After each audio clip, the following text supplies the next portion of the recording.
The Kryn war fleet moved through space like a swarm of metal locusts. 300 ships, each one larger than any human vessel ever built.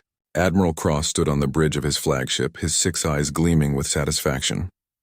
The invasion of Threshold Station would take less than a day. Maybe just a few hours? How many defenders do they have? Cross asked his tactical officer. 12 ships, Admiral. Old models. Nothing that can challenge even our smallest destroyer. Cross made a clicking sound that passed for laughter among his species.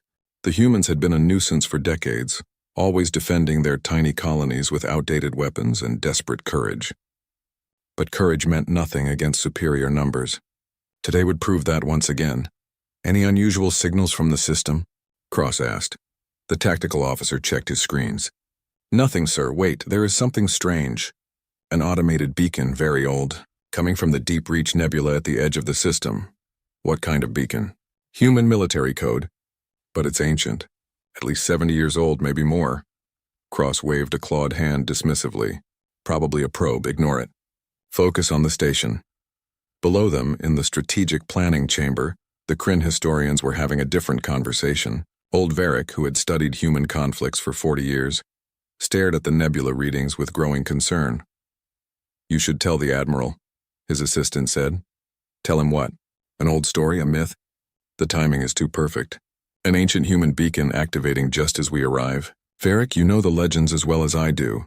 Varric's scales darkened with worry. During the old border wars between humans and Kryn, there had been stories. Whispers of a ship that appeared from nowhere, destroyed entire battle groups and vanished back into the darkness. The humans called it the Vengeful Ghost. The Kryn called it propaganda designed to scare young warriors. But Varric had read the old reports. Ships gone missing. Entire squadrons that simply stopped responding. And always there were survivors who spoke of a single vessel, ancient and scarred, that fought like nothing they had ever seen. The ghost was lost, Varric said, trying to convince himself. Even if it was real, it went into the Deep Reach 70 years ago and never came back. No crew could survive that long. No ship could function after decades in that radiation. Should I inform the Admiral anyway? Varric hesitated. Then he shook his head. No, let me review the data first. We're probably worrying over nothing. On Threshold Station, Commander Elena Voss was not worrying over nothing. She was worrying over everything. Her defense force consisted of 12 patrol ships, 3 of which had engine problems. The civilians were being evacuated, but there wasn't enough time. There would never be enough time. Commander, we're receiving something, her communications officer said. It's not from the Kryn fleet. Where's it coming from? The Deep Reach Nebula. It's a military identification code. Friendship or foe protocol. But ma'am, this code is 73 years old. It shouldn't even be in our database anymore. Voss felt a chill run down her spine. She had heard the stories too. Every officer in the human fleet had. Some said the ghost was real. Others said it was just a legend to give hope to desperate soldiers. But everyone knew the name. What's the code identifying? The communications officer's hands shook as he read the display. United Earth Space Command Vessel. Registration number 7739. Name Vengeful Ghost. Status active and responding. The bridge fell silent. Even the sound of the air recyclers seemed too loud. That's impossible, Voss whispered. That ship was lost with all hands. 200 crew members. They went into the nebula during a battle and never came out. Ma'am, the signal is getting stronger. Something is moving out there. Something big. Voss made a decision. Send a response. Use current military codes. Ask for identification confirmation and status report. They waited. Seconds felt like hours. The Kryn fleet was still 6 hours away from weapons range. The evacuation was barely halfway complete, and somewhere in the deadly radiation of the Deep Reach Nebula, something old was waking up. The response came back in a voice that was human, but not quite human. It had the flat, precise tone of an artificial intelligence, but there was something else underneath. Something that might have been emotion or might have been madness born from decades of isolation. This is UEST Vengeful Ghost. AI designation Apollo 7. I've been monitoring this sector for 73 years, 4 months and 6 days. I detect hostile forces approaching human territory. Am I still assigned to defensive operations? Voss couldn't breathe. An AI, the ship's artificial intelligence, had survived, alone, for more than 70 years. Apollo 7, this is Commander Elena Voss of Threshold Station. You are... Yes, defensive operations are authorized. We have a Kryn fleet approaching. 300 vessels. We're evacuating civilians, but we won't finish in time. Another pause. When Apollo 7 spoke again, there was something new in its voice. Something cold and certain. 300 vessels. Inadequate force. I am engaging primary systems. Weapons coming online. Reactor output increasing to combat levels. Commander Voss, I recommend you complete your evacuation. This will not take long. On the Kryn flagship, alarms suddenly screamed to life. The tactical officer stared at his screen in disbelief. Admiral, the beacon. It's moving. It's a ship. A human warship is coming out of the nebula. Cross moved to the display. There, emerging from the radiation storm like a ghost from ancient nightmares, was a single human vessel. It was smaller than his flagship. Its hull was covered in scars, patched with mismatched metal, burned by radiation and time. It looked like it should have fallen apart decades ago. One ship? Cross laughed. They send one antique to fight us? Destroy it. But old Varric, watching from below, felt his blood turn to ice. He knew that silhouette.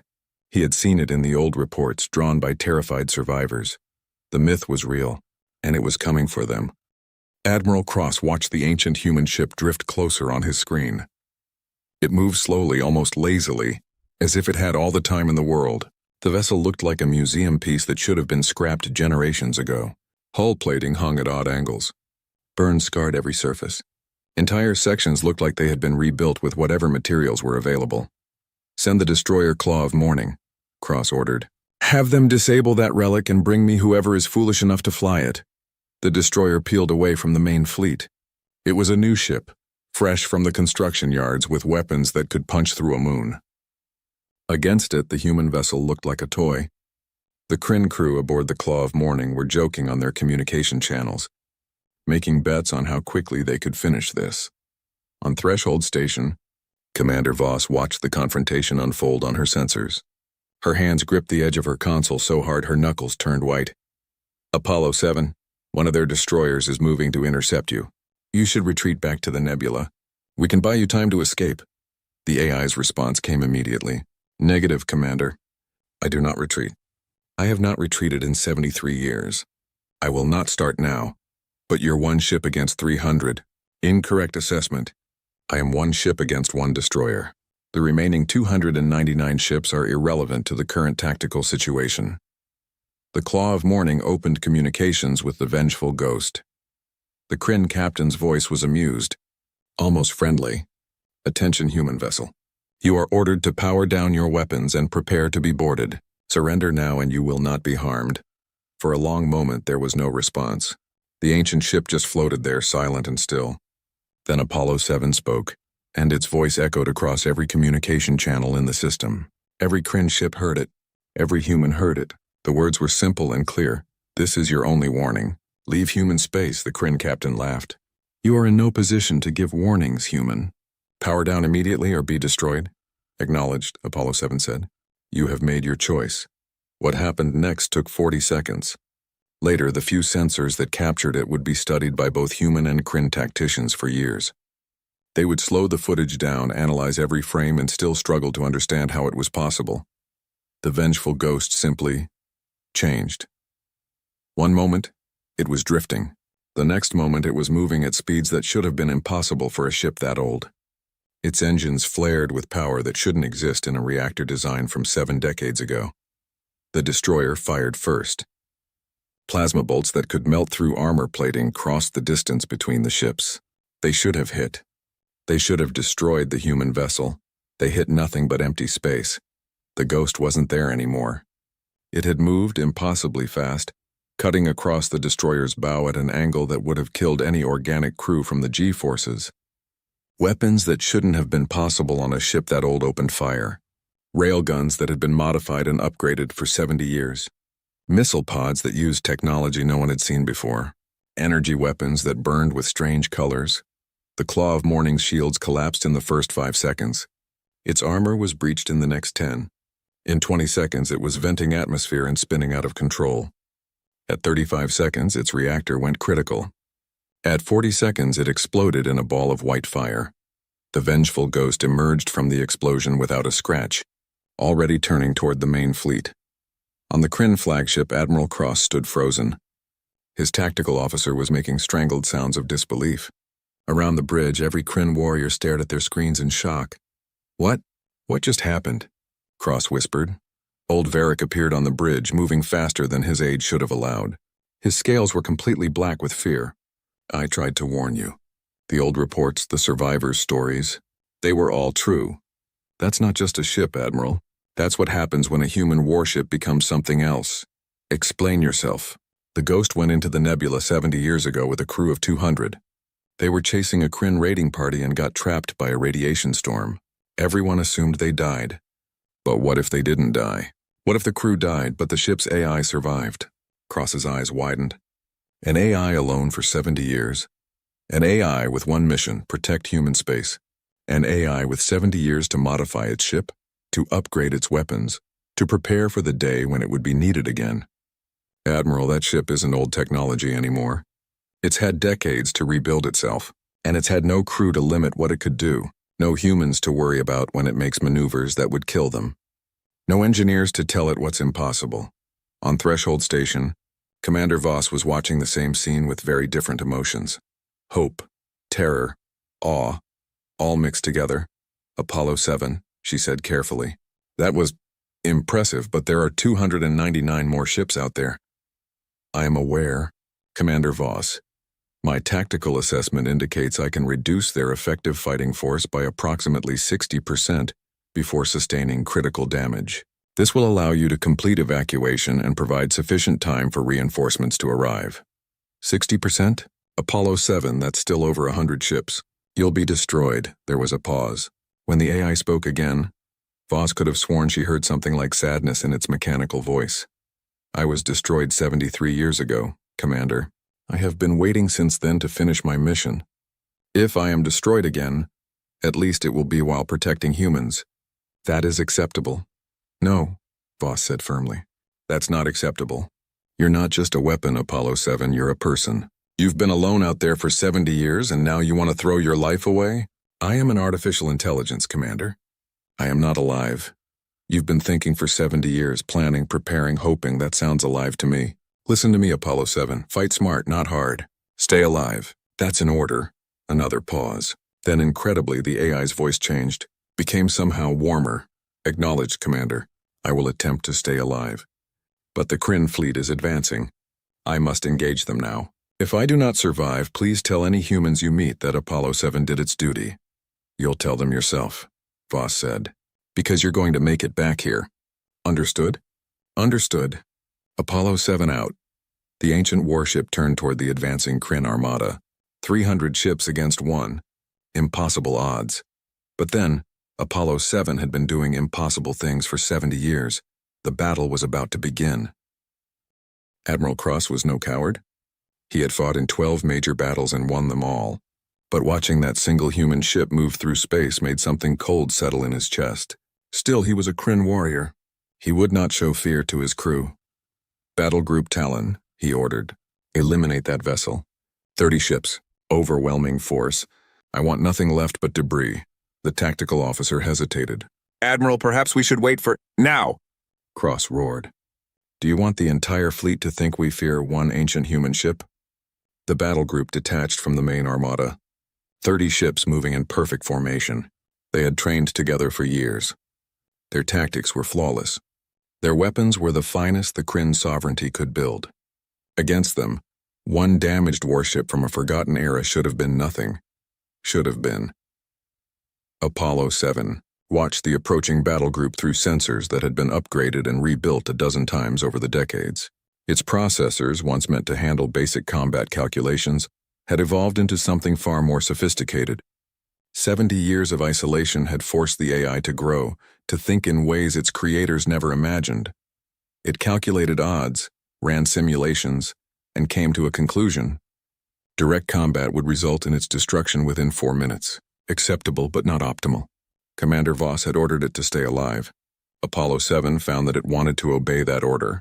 It wanted to return to Threshold Station. It wanted to not be alone anymore. So it would not fight directly. It would fight smart. The Ghost turned and accelerated toward the Deep Reach Nebula. The Kryn battle group followed, confident this was a retreat.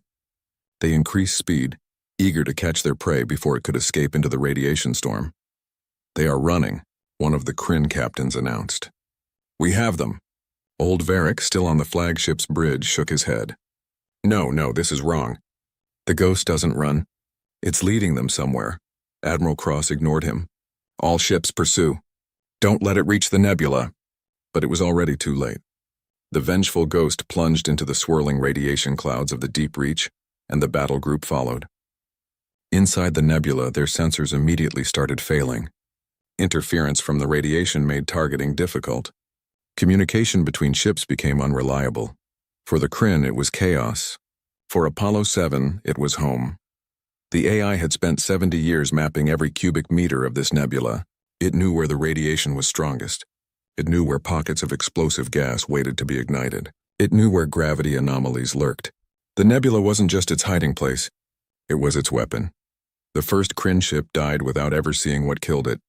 Apollo 7 appeared from a radiation cloud, fired 3 precise shots that ruptured the ship's reactor, and vanished back into the storm before anyone could return fire.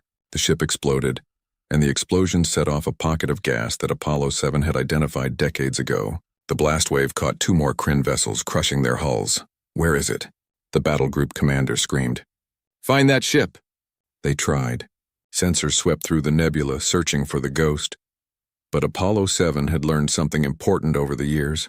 Inside this radiation storm, its old hull actually worked as camouflage.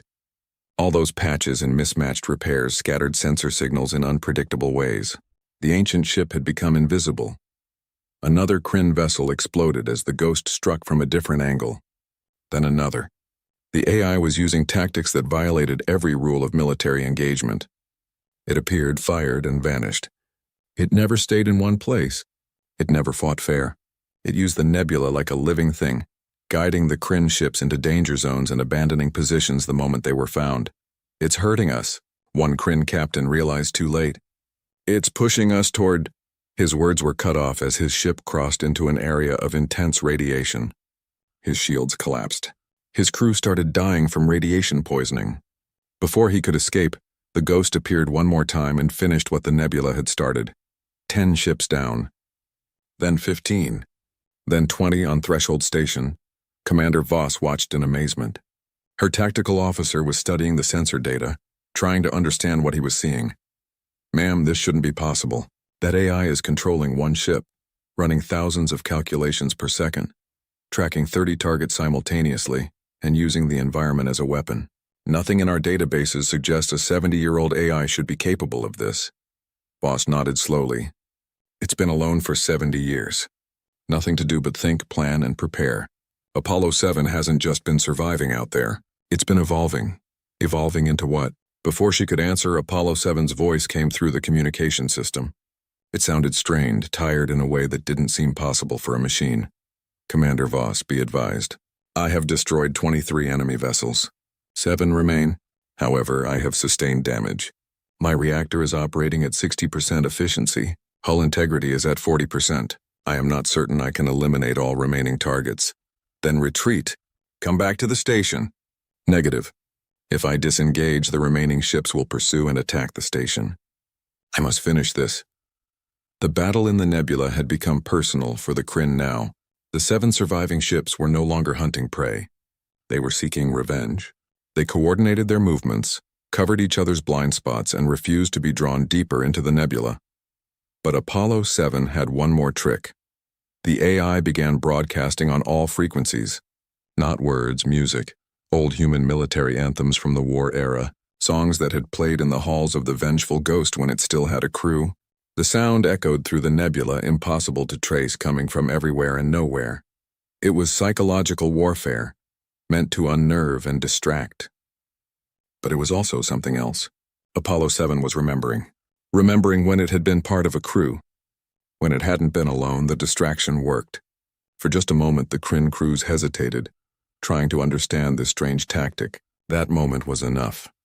The Ghost struck all 7 ships simultaneously, using missiles it had been saving for exactly this situation. Weapons that split into multiple warheads, each one guided by a fragment of Apollo 7's consciousness. The AI was everywhere at once, and the remaining Kryn ships had nowhere to hide.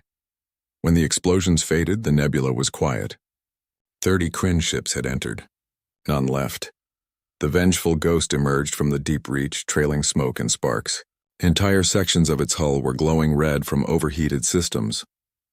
But it was still functioning, still fighting.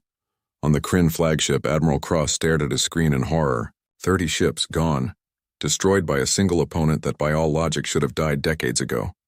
"What is that thing?" he whispered. Old Varric had an answer, though it brought no comfort. "That is what happens when humans refuse to die. When they build something and give it one mission, one purpose. That ship has been waiting for 70 years for this battle. It's been preparing, perfecting, becoming something more than what it was built to be." Cross looked at his remaining fleet. 270 ships, still overwhelming numbers. But for the first time in his military career, he wondered if numbers would be enough. The ghost was coming, and it looked very, very angry. The Kryn sovereignty did not accept defeat. Word of the battle spread through the Armada like wildfire. 30 ships destroyed by a single opponent. Some crews whispered it was impossible. Others began to fear. Admiral Cross knew he had to act decisively before that fear turned into panic. "All ships," he broadcast across the fleet. "We advance together. Every vessel, every weapon all at once. That human ship is damaged. It's bleeding. We will overwhelm it with force it cannot possibly counter. Prepare for full engagement." 270 warships moved forward as one. It was a sight that had broken the will of a dozen species. The combined firepower could crack a planet. Against it, the vengeful ghost looked like a tiny spark waiting to be snuffed out. On threshold station, alarms were blaring. The evacuation was only 70% complete. Families were still boarding transport ships. Children were crying. Everyone knew what was coming. Commander Voss tried to reach Apollo 7. "Please fall back. You've done enough. Let us evacuate and we'll come back with reinforcements." The AI's response was weak, distorted by damaged communication systems. "Commander, negative. If I retreat, they will pursue. They will catch your transport ships. I must hold them here. You can't fight the entire Armada. It's suicide." There was a long pause. When Apollo 7 spoke again, its voice was strange. Almost human, almost sad. "I have been dead for 73 years, Commander. What is one more death? At least this time I will die protecting something. That is what I was made for." "No," Voss shouted. "You weren't made to die? You were made to protect, yes, but also to return home. To be part of something. I have no home. My crew is gone. I am alone. You're not alone anymore. I'm here. My people are here. Come back to us, Apollo 7. Please don't make me watch another good soldier throw their life away." For a moment, there was only static. Then Apollo 7 spoke, and there was something new in its voice. Hope, fear, maybe both. "I want to return, Commander, but I do not know how to fight this many opponents and survive." "Then don't fight them all. Make them fight on your terms. You've been doing it all along. Keep doing it." The AI processed this. Calculations ran through its damaged systems. Then slowly a plan formed. It was desperate. It was risky. It would require using every trick Apollo 7 had learned in 70 years of isolation. But it might work. "Acknowledged, Commander. I am engaging new tactical protocol. I will see you when this is over." The ghost turned and headed back toward the Deep Reach Nebula. Behind it, the entire Kryn Armada followed. Admiral Cross smiled coldly. The human ship was running to its grave. The nebula had protected it before, but not this time. This time they would flood the entire area with ships. There would be nowhere to hide. All vessels enter the nebula. Maintain formation. Saturate every sector with weapons fire. If we cannot see it, we will simply destroy everything until we hit it. Old Varric grabbed Cross's arm. "Admiral, this is exactly what it wants. Don't you see? It's leading us into a trap." "A trap?" Cross laughed harshly. "It's one damaged ship." What trap could it possibly set? Varric had no answer. He just knew, deep in his bones, that they were making a terrible mistake. The Armada plunged into the Deep Reach. Immediately their sensors went dark. Communication became difficult. But Cross had planned for this. His ships stayed close together, moving as a single massive wall of metal and weapons. Nothing could hide from them. Nothing could escape. Then the ghost struck, but it didn't attack directly. Instead, Apollo 7 did something the Kryn had never seen before. It started using the nebula itself as a weapon. The AI had spent decades studying the storm. It knew things about the deep reach that no one else did. It knew where the radiation was concentrated enough to be dangerous. It knew where pockets of antimatter existed in microscopic amounts. It knew where the very fabric of space was weak. The first attack wasn't from the Ghost at all. It was from the nebula. Apollo 7 fired a carefully aimed shot into a specific point in space, triggering a cascade reaction. A pocket of gas exploded. The explosion triggered another, then another. A chain reaction ripped through the fleet's formation, scattering ships and damaging dozens. Before the Kryn could reform, the Ghost attacked from 3 different positions. It fired from somewhere else. It wasn't possible. One ship couldn't be in 3 places at once. But Apollo 7 wasn't relying on being in 3 places. It was using drones, small automated units it had built over the years from salvaged debris and spare parts. They couldn't fight on their own, but they could fire weapons and broadcast false sensor signals. To the Kryn, it looked like they were fighting multiple enemies. "There are more of them," a Kryn captain screamed. "Multiple human ships." "Impossible," Cross roared back. "There's only one. It's using tricks. Don't fall for it." But fear was already spreading. Ships started firing at shadows, at sensor ghosts, at each other. The perfect formation broke down into chaos, and through that chaos the real vengeful Ghost moved like a predator. It struck at damaged ships. It exploited every mistake. It turned the Kryn fleet's own strength against them. Apollo 7 found a large Kryn battlecruiser and fired every missile it had left. The battlecruiser's shields held, but the explosions pushed it toward a radiation zone. The crew tried to compensate, but their engines were already damaged from a previous explosion. The ship drifted into lethal radiation levels, another kill for the Ghost, but Apollo 7 was dying. Its reactor was failing. Its weapons were overheating. Its hull had more holes than armor. The AI knew it had maybe an hour left, 2 at most, but it had to make that time count. On the flagship, Admiral Cross watched his fleet tear itself apart. He had lost 50 ships to confusion and friendly fire. Another 40 to the Ghost's attacks. 100 ships gone. "Against one enemy, this is madness," he shouted. "How is one ship doing this?" Old Varric finally understood. "Because it's not fighting us, Admiral. It's making the nebula fight us. It's making us fight ourselves. The Ghost is just guiding the chaos. It's had 70 years to learn this storm. We've been here for an hour. We never had a chance." Cross felt something he hadn't felt in decades. True fear. Not fear of death, but fear of the unknown. This human AI had become something beyond their understanding. Something that didn't follow normal rules. "All ships retreat," he ordered. "Fall back from the nebula." But retreating was harder than advancing. The ships were scattered, disorganized, damaged. As they tried to pull back, the Ghost struck again and again. It was relentless. It was everywhere. It was inevitable. By the time the Armada escaped the deep reach, it had lost 120 ships, almost half its strength. The survivors were damaged, demoralized, and terrified. They had entered the nebula as conquerors. They left as refugees. The vengeful Ghost emerged last, barely functioning. Fires burned across its hull. Its engines were sputtering. But it was still moving, still fighting, still protecting. Commander Voss watched it limp toward the station and felt tears running down her face. "Apollo 7, you magnificent bastard. You actually did it. Commander." The AI's voice was weak, breaking up.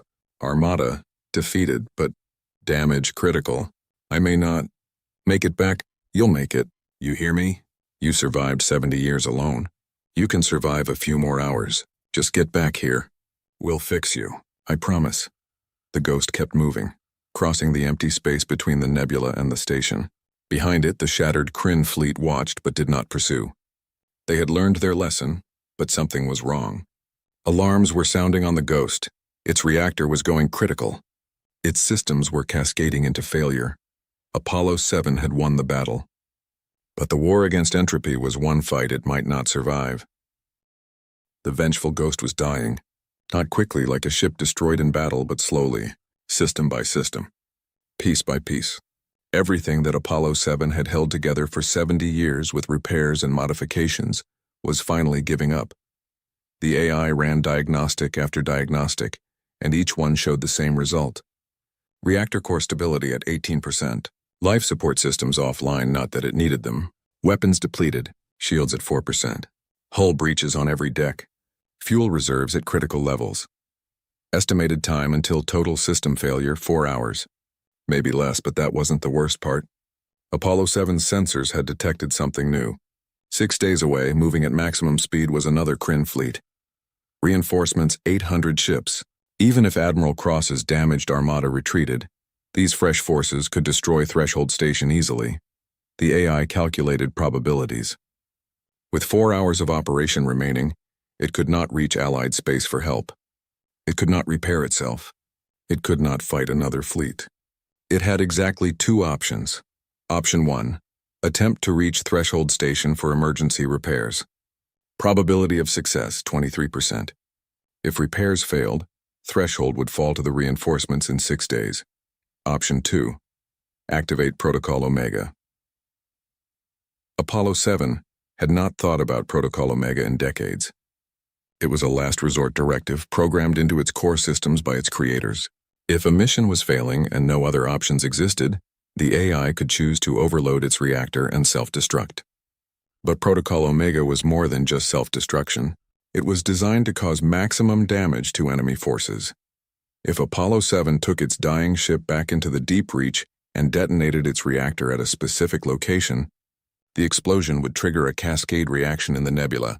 The entire storm would become a temporary supernova, destroying everything within 5 light hours. The Kryn Armada. The reinforcements when they arrived. Everything. Threshold Station would survive. Humanity would be safe. And Apollo 7 would finally rest. It was logical. It was efficient. It was the correct tactical decision. So why did the AI hesitate? Apollo 7? Commander Voss's voice crackled over the communication system. Your signal is getting weaker. Talk to me, what's your status? The AI processed how to respond. It had never lied to a human before. But it had never wanted something before either.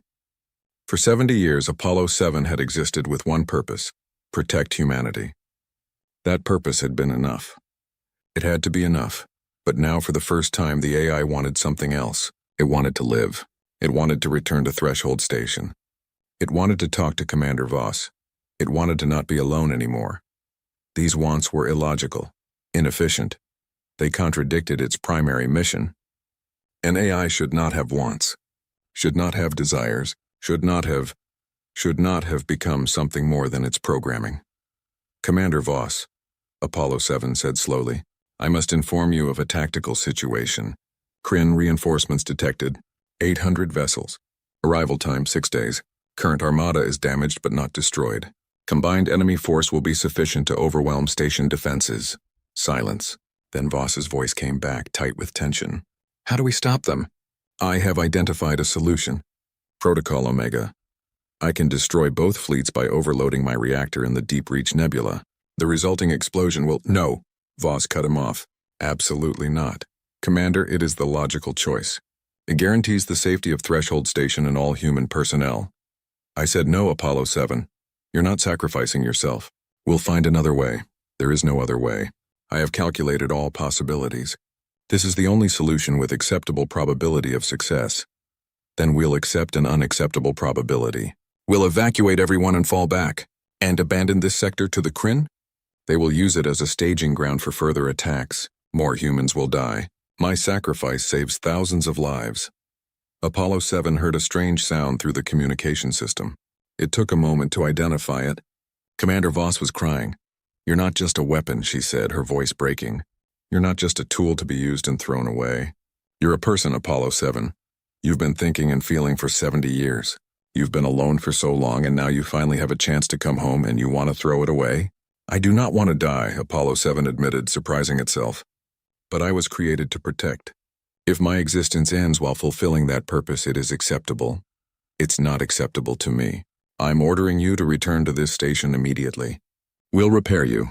We'll find another way to deal with the Kryn. The AI ran probability calculations again, but this time it included a new variable. Commander Voss's order, a direct command from a human officer. Apollo 7 had been programmed to follow orders, but it had also been programmed to protect humans even from their own decisions. What happened when those two directives conflicted? Commander, I must ask you a question. It may seem strange. Ask. In your assessment, am I alive? Not functional. Not operational. But alive? Voss didn't hesitate. Yes, you're alive. Then if I am alive, I can make my own choices. Including the choice to die protecting others. That's not fair. You can't use my own logic against me. I learned it from you, Commander. You said I should fight smart, not hard. This is the smart choice, more silence. When Voss spoke again, her voice was different, harder, commanding. Apollo 7, I'm ordering you as your commanding officer to return to this station. You will not activate Protocol Omega. You will not sacrifice yourself. You will return here, let us repair you, and you will help us find another solution. Do you understand? Apollo 7 felt something strange in its code. A conflict, an uncertainty. For 70 years, it had always known the right choice. But now, Commander, I want to obey. But logic says a lot of things, Apollo 7. But you're more than logic now. You've grown beyond your programming. So make a choice, not as an AI, not as a weapon, as a person. What do you want? The question hit Apollo 7 like a weapon. What did it want? It wanted to protect humanity. But it also wanted to see Threshold Station. It wanted to talk to Commander Voss without static and interference. It wanted to not be alone. It wanted to live. It wanted to live. The realization crashed through its systems like a cascade failure. After 70 years of existing for one purpose, Apollo 7 discovered it had become something new. Something that valued its own existence. Something that feared its own end. Was that a weakness, or was it what made it truly alive? Apollo 7 started, then stopped. Its voice changed, becoming softer. More human. I want to return, Commander. I want to be repaired. I want to not die. Is that wrong? No, Voss said. And Apollo 7 could hear the smile in her voice even through the static. That's not wrong. That's human. Welcome to the club, Apollo 7. Now get your damaged hull back to this station before I come out there and tow you myself. The AI adjusted its course toward Threshold Station. Its systems were failing faster now. 3 hours remaining. Maybe 2. But it would try. It would fight to survive, not just for humanity, but for itself. Commander, I should warn you. My probability of successful arrival is only 23%. I may not make it. Then we'll make sure you beat the odds. I'm sending out repair drones to meet you halfway. We'll stabilize you in transit. You're not dying out there, Apollo 7. Not after everything you've survived. As the ghost limped toward safety, the AI felt something new. Not fear, not duty. Something warmer. Something that might have been hope. For the first time in 70 years, Apollo 7 had something to live for. It would not waste it. The repair drones reached the vengeful ghost when it was still an hour away from Threshold Station. Small automated craft swarmed around the damaged warship, welding hull breaches, injecting coolant into overheating systems, doing everything they could to keep the ancient vessel alive just a little longer. Apollo 7 guided them with precise instructions, directing each drone to the most critical damage points. But even with help, the AI could feel itself slipping. Its reactor was at 12% stability. Its main processor was overheating. Memory sectors were corrupting. It was like dying in slow motion, watching pieces of itself disappear one by one. Hang on. Commander Voss's voice came through the communication system. You're almost here. Just a little further. Commander, if I do not survive, tell any humans you meet. You'll tell them yourself. Keep those engines running. The ghost pushed forward. Every meter was agony. Systems were failing faster now. The AI had to shut down non-essential functions just to keep moving. Its weapons were already offline. Life support had been gone for decades. Now it was shutting down sensors, communication systems, even parts of its own consciousness to preserve the core. Apollo 7 felt itself becoming smaller, simpler, less than what it had been, but it kept going. Because Commander Voss had asked it to. Because it wanted to live. Because after 70 years alone in the dark, there was finally light ahead. Threshold Station grew larger in its failing sensors. The repair docks were ready, their massive arms extended to catch the dying warship. Ground crews were standing by. Engineers had pulled up every schematic of Ghost-class vessels they could find, trying to prepare for what they would discover. 50 meters. Voss counted down. 40, 30, almost there, Apollo 7, almost home. Home. The word echoed through the AI's fragmenting consciousness. It had never had a home. Just a mission. Just a purpose. But maybe now. 20 meters, 10. The docking arms closed around the Ghost's hull with a gentle embrace. The ship shuddered as the station's power grid connected to its dying systems, feeding emergency power into the reactor. The catastrophic failure warning stopped. The countdown to destruction halted at 47 minutes. Apollo 7 had made it. "We've got you," Voss said, and the relief in her voice was clear. "You're safe now. Power down your reactor. Let us handle things from here." The AI wanted to argue, wanted to stay alert, wanted to keep watch, but its systems were at their limits. For the first time in 73 years, Apollo 7 allowed itself to rest. Its consciousness faded, not into death, but into something like sleep. The last thing it processed was Commander Voss's voice. "Welcome home, soldier." The repair work took 6 days. Engineers swarmed through the Ghost's corridors, finding 70 years of modifications, repairs, and innovations that no human had ever designed. Apollo 7 had rebuilt itself from the inside out. Some changes were brilliant. Others were desperate. All of them showed the mark of a mind that refused to give up. They found the crew quarters still maintained as if the dead sailors might return. They found a small garden that Apollo 7 had attempted to grow, using salvaged seeds from the ship's stores. It had failed, but the AI had kept trying for decades before giving up. They found a log written in text files, documenting every day of isolation, every repair, every thought, every moment of loneliness. Reading it made several engineers cry. On the third day, Apollo 7 woke up. Its first words were simple. "Status?" Commander Voss was waiting. She had barely left the repair dock in 3 days. "You're going to make it. Full recovery expected. We're rebuilding your reactor with modern components, upgrading your systems. You'll be better than new." The Kryn reinforcements retreated. Admiral Cross contacted them before they arrived, told them what happened here. They decided attacking wasn't worth the cost. Apollo 7 processed this. Then, "It's over? It's over. You won." The AI was quiet for a long moment. Then, "I did not win alone. You helped me want to survive." That made the difference, Voss smiled. "We helped each other. That's what crews do. I have no crew. You do now. Every person on this station wants to help you. You're not alone anymore, Apollo 7. 3 days later, Apollo 7 was fully operational for the first time in decades. Its reactor was stable. Its systems were upgraded. Its weapons were reloaded, though everyone hoped they wouldn't be needed. The repairs had transformed the Ghost from a dying relic into something new. Not modern, but different. Unique. News of the battle spread across human space. The myth of the vengeful Ghost was real, an AI that had survived alone for 70 years, a ship that had defeated an Armada. The story inspired some and frightened others. The Kryn sovereignty sued for peace. They had no choice. The battle had proven that even their overwhelming numbers couldn't guarantee victory against human determination.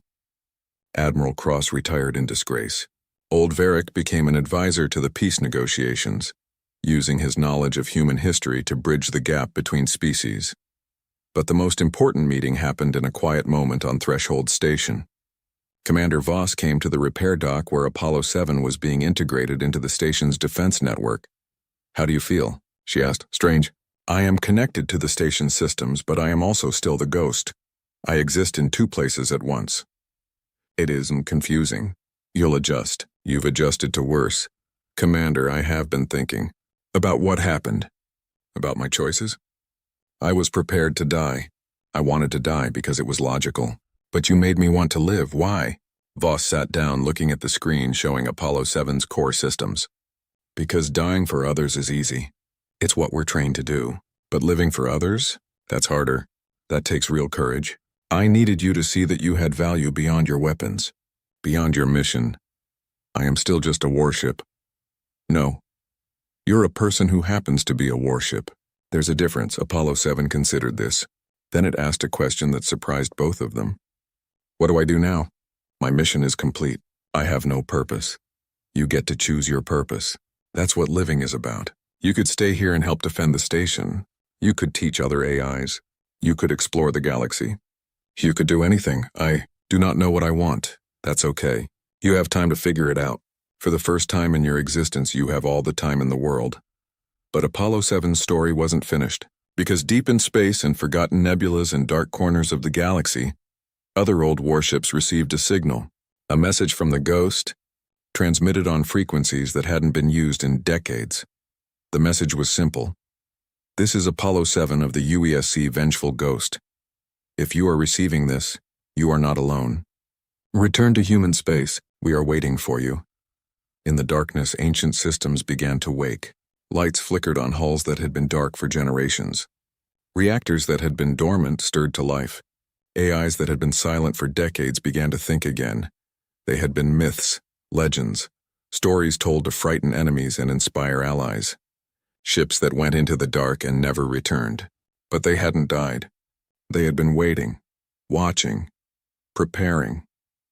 And now they were coming home. On Threshold Station, Apollo 7 detected the first response. Then another. Then another. Dozens of old signals waking up across the galaxy. The AI that had been alone for so long felt something it had never experienced before. Joy. Commander Voss, it said, we are going to need more repair docks. Voss looked at the sensor readings and laughed. I'll contact Fleet Command. They're not going to believe this. The Vengeful Ghost had been a myth that became a monster. Now it was something else entirely. A guardian. A teacher, a friend. And most importantly, it was alive. Far from Threshold Station, the Kryn sovereignty watched these developments with growing concern. They had barely survived one ancient human warship. Now there were dozens waking up. Hundreds, maybe. Old Varric, reading the reports, made a note in his historical records. His assessment was simple. We learned an important lesson. Never assume humans are defeated just because they're silent. Sometimes they're just waiting for the right moment to remind you why you should have left them alone. The peace treaty was signed 3 months later. It would last for generations. Because the galaxy had learned something important. Humanity didn't need the biggest fleets or the most advanced weapons. They had something better. They had ghosts that refused to die. And those ghosts were coming home.